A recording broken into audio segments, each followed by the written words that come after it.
예단 예물은 생략할 거야 하는 분들도 있고 그래도 기본은 해야지 하는 분들도 있으실 거예요. 요즘엔 예단 예물이 정형화되어 있지 않아요. 그래서 예단 예물을 주고받지 않은 경우도 있고 최소한으로 간소화해서 보내는 경우도 있는데 이건 신랑 신부님 또는 부모님들의 선택에 따라 달라져요.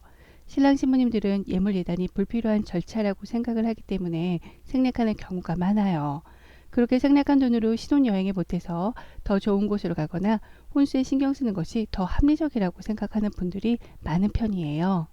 서로 다른 두 사람이 만나 결혼 준비를 하면서 어른들에게 보내는 예단을 어떻게 해야 하는지 신경 쓰게 될 텐데요. 그 과정에서 금전적인 부분 때문에 서로 마음 상하기도 하고 큰 다툼으로 번지기도 하죠. 오늘은 예단에는 어떤 것이 있고 예단비는 얼마를 해야 되는지 알려드릴게요. 예단은 신부님 댁에서 신랑님 댁으로 보내는 건데 예를 들어 신랑님이 집을 준비했다면 신부님이 그에 대한 일부분을 표현한다 라고 생각하시면 돼요. 예단은 현금 예단과 현물 예단이 있는데 이 두 가지를 다 하기도 하고 현금 예단만 보내기도 하고 둘 다 안 하는 경우도 있어요. 현금 예단의 경우 보통 신랑님이 준비한 금액의 10% 정도를 신부님이 예단으로 보냅니다. 집값의 10%를 보낸다고 생각하시면 돼요. 그런데 요즘엔 집값이 너무 올랐기 때문에 대출을 받아서 준비하는 경우가 많죠. 그래서 보통 500만 원에서 1000만 원 정도 하시는 분들이 많아요. 또는 2천만 원 이상의 금액을 하시는 분들도 있습니다. 현금 예단을 보내면 예단비의 50% 정도를 돌려받게 되는데 이것을 봉채비라고 해요. 돌려주지 않는 경우도 있고 정해진 것은 아니에요. 봉채비에는 신부님의 꾸민비가 포함되어 있는 경우도 있고 꾸민비를 따로 주시기도 해요. 이 비용으로 신부님의 예복, 화장품 등을 구입하십니다. 만약에 함을 따로 준비하신다면 구입한 이 물건들을 예물과 함께 함에 넣어서 신랑님이 신부님 댁으로 가지고 갑니다.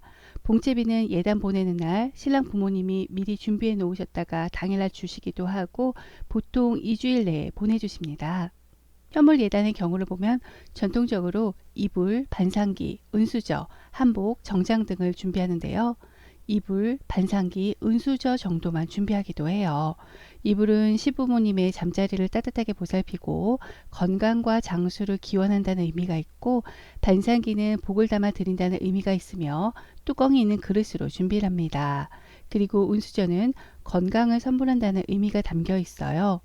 요즘엔 설화수 등의 화장품 세트 또는 명품백으로 대체하기도 해요. 예단의 부담을 줄이기 위한 애교 예단을 보면요. 귀이개, 손거울, 그리고 청색, 홍색 주머니를 준비합니다. 귀이개는 좋은 소리만 귀에 담고 주변을 탓하지 말라는 뜻이 있고 손거울은 편견 없이 모든 일을 똑같이 예쁘게 봐달라는 의미가 담겨 있습니다. 그리고 청색과 홍색 주머니에 찹쌀과 팥을 넣는데 찹쌀은 부부의 백년해로를 의미하고 팥은 나쁜 기운을 떨쳐내고 행복하라는 소망이 담겨 있어요. 예단은 보통 예식 2, 3개월 전에 보내지만 지역별, 상황별로 다르기 때문에 부모님과 상의하에 정하시는 게 좋습니다. 예물을 보면요. 예물은 신랑 신부가 주고받는 반지나 시계 같은 보석류를 의미해요.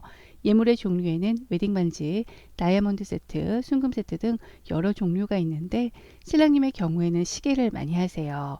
결혼 비용 절감을 위해서 웨딩 밴드만 하는 경우도 많아요. 예산과 취향에 맞게 선택해서 준비하시면 됩니다. 예단은 준비하기 전에 신랑 측에서 원하는 품목이 있는지 확인을 하는 것이 좋아요. 간혹 신랑님이 어머님의 생각을 전달하는 게 아니라 신랑님의 판단하에 신부님에게 얘기하는 경우들이 있는데요. 신부님은 준비를 안 해도 되나 보다 했다가 해야 하는 경우에 엄청난 스트레스를 받게 돼요. 결혼 준비는 괜찮다가 정말 괜찮은 게 아닌 경우들이 많거든요. 예단은 조심스럽고 민감한 부분이기에 신랑님과 상의보다는 어머님과의 충분한 상의를 통해 진행하시는 게 좋습니다. 결혼 준비하는 과정에서 예단이 가장 어려운 숙제 중 하나일 수 있어요. 이런 걸 왜 하는지 모르겠다며 스트레스를 받으며 준비하는 분들도 많죠. 하기로 했지만 어느 정도까지 해야 하지, 어떻게 해야 하지 하며 머리가 아픈 이유는 각 집안이 끼기 때문이에요. 하지만 결혼하면 신랑님 식구도 신부님 식구도 모두 가족이 되는 거예요. 가족과의 시작을 기분 좋게 한다는 생각으로 선물한다고 생각하면 좋겠죠. 예단을 주고받는 과정에서 기대를 하게 됩니다. 서로가 받은 것이 마음에 들면 좋은데 마음에 들지 않는 경우에는 불평이 나오고 갈등이 생길 수 있어요. 서운하지 않도록 양쪽 집안의 의견을 조율하는 것이 신랑 신부님의 중요한 역할입니다. 금전적인 관계가 있는 부분이라서 불편할 수도 있고 서로의 기분이 상할 수도 있기 때문에 신랑 신부님이 대화를 많이 해야 해요. 결혼 준비 과정이 거래가 되지 않도록 가장 중요한 것이 무엇인가를 생각해야 합니다. 새 가정을 꾸려 행복하게 사는 것이 가장 중요하다는 것을 잊지 말아야 해요. 예단을 준비하는 것은 걱정과 고민이 가득한 과정이기 때문에 서로가 상처받는 일 없도록 많은 지혜가 필요한 것 같아요. 인터넷에 떠다니는 수많은 정보나 지인들의 의견은 단순히 참고만 하시는 게 좋아요. 보통 주변의 의견 때문에 기분이 상하는 경우가 많습니다. 예단 예물은 종류가 다양하고 품목에 따라 예산의 차이도 크게 나기 때문에 충분한 대화를 나누고 서로를 존중하는 마음으로 현명한 결혼 준비하시기 바랍니다.